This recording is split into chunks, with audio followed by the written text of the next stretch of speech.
Salve, salve, meus queridos e queridas, sejam muito bem-vindos e muito bem-vindas ao nosso curso de Sociologia.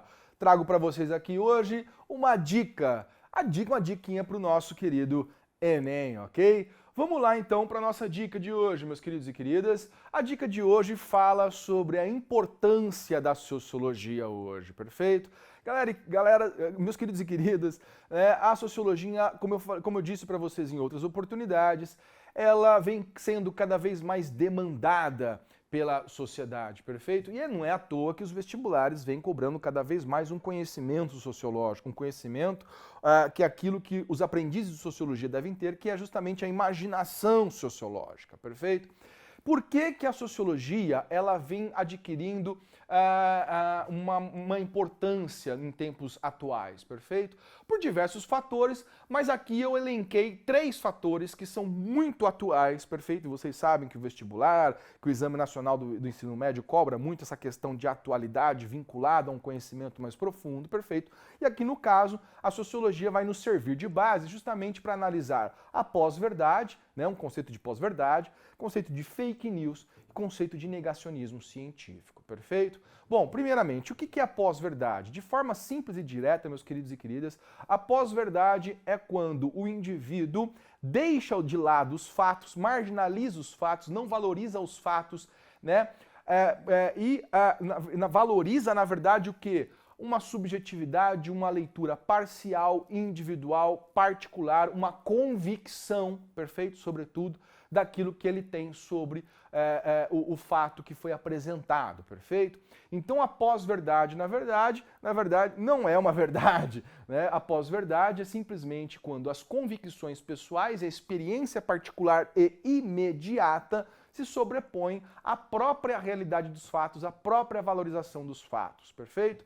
Isso muitas vezes vem acompanhado de fake news, que não é só uma mentira, perfeito? A fake news ela tem uma dimensão muito maior, ela tem uma dimensão bem turbinada, vamos dizer assim, porque ela tem efeitos políticos, ela tem efeitos econômicos, ela tem efeitos sociais, ela tem efeitos mais profundos por conta justamente da forma que ela se dissemina nos tempos atuais, ou seja, por meio da viralização, por meio, obviamente, das novas tecnologias comunicacionais, né? Tanto a pós-verdade quanto a fake news são fenômenos da atualidade justamente por conta da cultura digital que se criou diante das novas tecnologias, né? Uma coisa que nós estamos percebendo também nos últimos tempos, aí que vem acompanhando a pós-verdade, a fake news, né? Vem muito junto disso, né? É a questão do negacionismo científico, é a desvalorização da ciência enquanto área do conhecimento e área do saber, perfeito? Muitas vezes, né? Valorizando coisas que não são fundadas, coisas que são infundadas, baseadas em pós-verdade, baseadas em fake news, perfeito?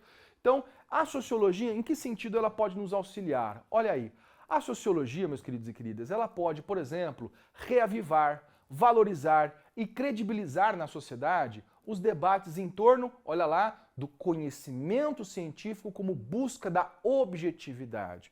Ou seja, daquela distância que nós, enquanto analistas, temos que ter em relação ao objeto. Nós não podemos analisar fatos sociais baseados meramente em nossas convicções e experiências particulares e pessoais, subjetivas, emocionais, muitas vezes preconceituosas, muitas vezes não sabedoras, muitas vezes que só lidam com aquilo que é um senso comum mais imediato, uma análise mais imediata da realidade, sem mediações, perfeito?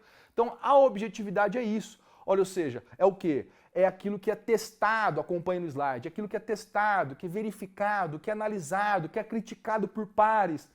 Em que sentido? No sentido de construir um conhecimento seguro e, sobretudo, responsável, certo? Como ciência, sempre está acompanhado de uma dimensão ética, perfeito? Entender que as teorias e métodos científicos, isso é uma coisa também que a sociologia pode nos ajudar, tá? Ou seja, entender que as teorias, métodos científicos atuam sempre no limite entre o que se conhece e o que não se conhece. E para a ciência, tá tudo bem, meus queridos e queridas. Aliás, saber que existem limites entre aquilo que se conhece e aquilo que ainda não se conhece, ou que se busca conhecer, é fundamental para o próprio progresso científico, certo? E a ciência, além de tudo, né, a sociologia, enquanto dimensão da análise do social, aceita muito bem o fato de que, ao longo do tempo, aquilo que se conhece hoje, certo, pode se transformar ao longo do tempo mediante novas análises, mediante novas teorias, novas metodologias. Isso, então, é o grande progresso da ciência. A ciência ela não se baseia, e a dimensão sociológica da sociedade, a imaginação sociológica, o questionamento do aprendiz de sociologia não se baseia em dogmas, ou seja, não se baseia em verdades incontestáveis, perfeito? Né? Então, a ciência e a sociologia, né, enquanto análise do real, certo, permitem, então, esse limite, né, entre o que se conhece e o que não se conhece. Agora, não é porque existem essas brechas, né, essas margens ou esses limites do conhecer científico, certo, que você invalida todo o corpus de conhecimento levantado e criado pela ciência, pela própria sociologia, pela análise científica do real, certo? Entender que existem brechas, entender que existem limites entre aquilo que se conhece, que se busca conhecer, que ainda não se conhece, perfeito? E o que nós conhecemos pode se transformar ao longo do tempo, não invalida o conjunto da ciência como um todo, meus queridos e queridas, certo? A ciência, então, ela tem essa humildade em prol do progresso da sua própria, da própria ciência, da própria sociologia. Queridos e queridas, essa é a nossa diquinha, né? A sociologia contribuindo então para uma realidade científica, uma realidade mais sólida de construção de um conhecimento legítimo e verificado. Muito obrigado, meus queridos e queridas. Tamo junto!